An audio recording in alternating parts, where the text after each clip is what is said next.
Assalamualaikum warahmatullahi wabarakatuh. Perkenalkan, saya Natasha Adelia Putri dan teman saya Syafa Ika Gina. Dan kami akan menjelaskan tentang sel. Ketika mendengar kata sel, apa yang terlintas di kepala kalian? Oh ya, sekarang mari kita bahas apa itu sel dan beberapa penjelasan lainnya.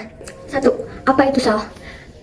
Pengertian sel adalah sel merupakan unit atau bagian terkecil yang menyusun tubuh makhluk hidup.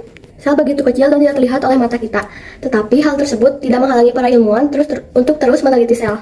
Dan teori sel menyatakan bahwa seluruh makhluk hidup tersusun atas sel. Sel adalah unit dasar dari struktur dan fungsi makhluk hidup. Seluruh sel berasal dari sel lainnya. Teori sel ini berlaku bagi seluruh makhluk hidup. B. Sel hewan dan tumbuhan. Dari subtopik sebelumnya, kita telah mengetahui bahwa sel merupakan unit terkecil dari makhluk hidup. Tetapi, apakah sel juga memiliki bagian-bagian lain? Dan apa yang membuat hewan dan tumbuhan berbeda? Mari kita pelajari bersama-sama. B. Multiseluler dan spesialisasi.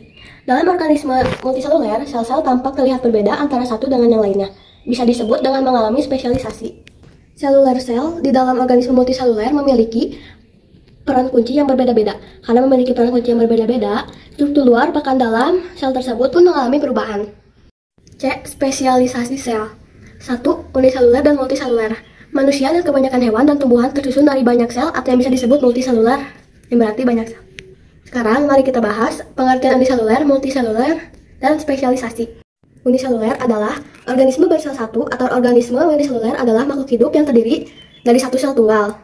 Contoh organisme uniseluler selain bakteri adalah organisme dari kerajaan protista. 1. Struktur sel. 2. Perbedaan sel hewan dengan sel tumbuhan. Jenis-jenis sel. 1. Sel membran. 2. Dinding sel. 3. Vakula. 4. Nukleus. 5. Mitokondria. 6. Kloroplas. 7. Sitoplasma. 2. Spesialisasi pada sel tumbuhan. A. Selaka rambut. B. Storama. 3. Spesialisasi pada sel hewan. A. Sel darah merah. B. Sel saraf. C. Sel otot. D. Sel jaringan, organ, dan sistem organ. Contoh-contoh sistem organ dalam tubuh manusia. 1. Sistem pencernaan. 2. Sistem peredaran darah. 3. Sistem gerak. 4. Sistem ekskresi. 5. Sistem pernapasan. Sekian presentasi dari kami. Wassalamualaikum warahmatullahi wabarakatuh.